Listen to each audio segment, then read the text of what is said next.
Boni, Adit, Bayu, dan Bima berkumpul di kaki Gunung Lawu dengan semangat tinggi. Hutan lebat dan berembun yang menemani jalur pendakian menambahkan nuansa mistis pada perjalanan malam mereka. Boni, sebagai pendaki berpengalaman, memimpin kelompok itu dengan tekad untuk mencapai puncak. Pengalaman mendaki dan kompas menjadi panduan mereka dalam mengarungi jalur yang penuh tantangan. Suasana awal yang penuh semangat dan keberanian mereka tampaknya tidak tergoyahkan oleh kegelapan malam.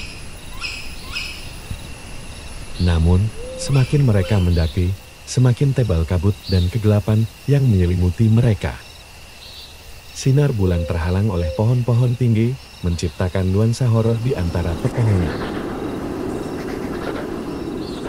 Boni, yang biasanya penuh percaya diri, mulai merasakan keanehan di udara. Adit mencoba memotret keindahan hutan malam itu, tetapi kameranya menangkap pepohonan yang seakan mengintai mereka.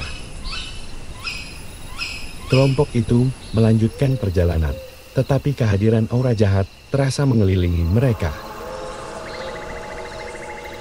Angin berbisik dengan suara aneh, dan seakan suara langkah kaki terdengar mengikuti mereka.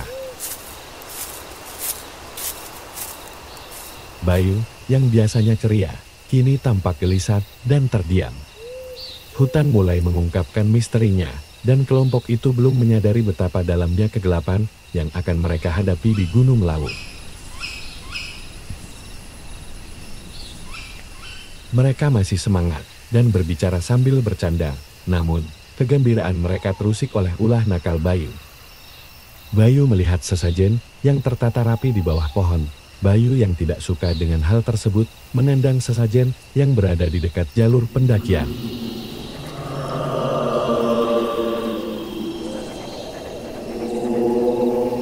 Adit, yang cenderung pendiam, bertanya kepada Bayu. "Apa masalahmu, Bayu?"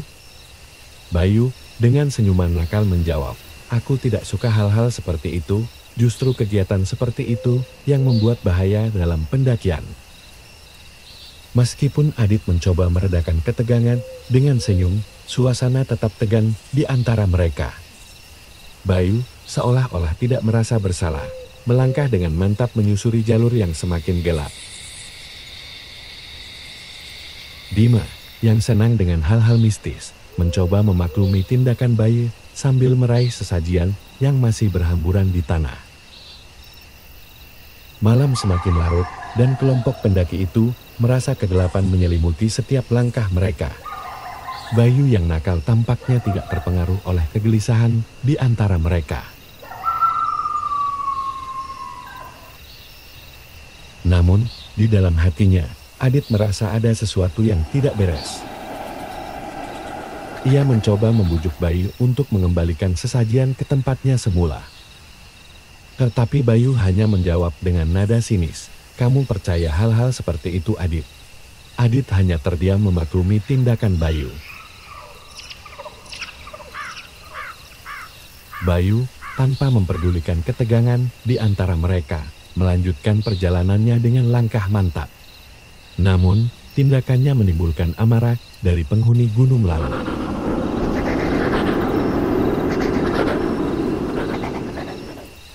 Kelompok mereka merasa seperti tersesat dalam lorong yang gelap dan berliku.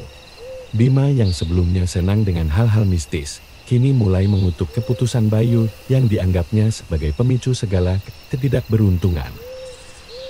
Sementara itu, Adit dan Boni berusaha mempertahankan suasana positif sambil bercanda.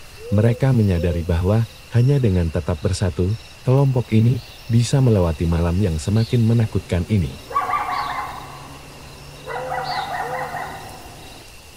Boni mencoba menenangkan Bima, sementara Adit menasihati Bayu agar menghormati penghuni hutan ini. Sembari terus melangkah, keanehan dimakin menjadi saat suara langkah kaki yang tak dikenal mulai terdengar di belakang mereka.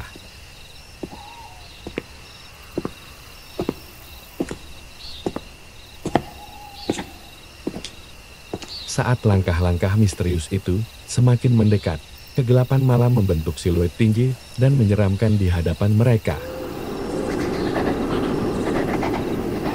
Sebuah sosok hitam yang mengintai di antara pohon-pohon menambahkan elemen kegelapan yang tak terbayangkan pada pendakian itu. Kelompok itu merasa seakan-akan mata hitam besar itu menatap mereka dari balik bayangan.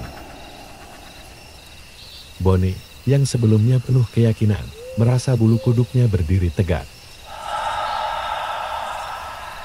"Ada apa ini?" ucapnya dengan suara bergetar, mencoba menyembunyikan rasa takutnya.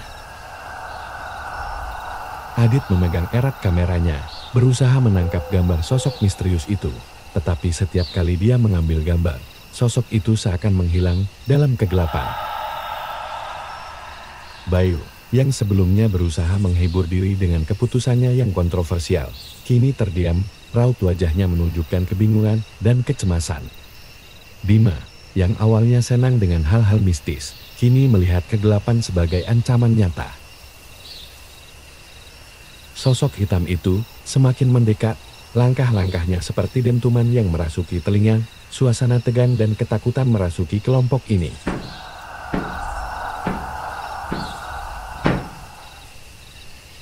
Bonnie, sebagai pemimpin, berusaha menenangkan mereka. "Kita harus tetap tenang, mungkin itu hanya ilusi atau bayangan." Namun, pandangan mata hitam yang tajam dari sosok misterius itu membuat kata-katanya terdengar ragu. Adik, dengan langkah berhati-hati, mencoba mendekati sosok itu untuk mendapatkan gambar yang jelas. Namun, semakin dekat dia mendekat, semakin gelap dan menakutkan. Sosok itu sepertinya menjadi semakin besar, mengisi ruang dengan keberadaannya yang mencekam. Bima, yang sebelumnya mencela keputusan Bayu, kini berdoa dalam hati agar mereka selamat dari ancaman yang tidak dapat dijelaskan ini. Bayu, yang sebelumnya bersikeras dengan tindakannya, kini merasa bertanggung jawab atas keadaan yang semakin mencekam ini. Malam semakin larut, dan kelompok itu terjebak dalam kegelapan yang semakin tak terbayangkan. Dalam keheningan malam yang penuh misteri, langkah kaki itu semakin mendekat, dan kegelisahan di antara mereka mencapai puncaknya.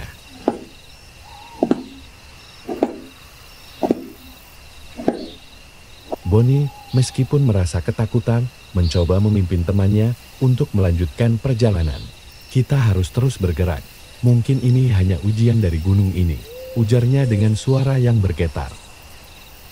Sosok hitam yang tinggi dan menyeramkan terus mengikuti mereka, bergerak dengan perlahan namun pasti. Bayu, yang sebelumnya tanpa rasa bersalah, kini merasa beban tanggung jawab yang mendalam. "Apa yang kita lakukan, Bonnie? Apa ini benar-benar bagian dari pendakian Norman?" tanyanya dengan nada gugup.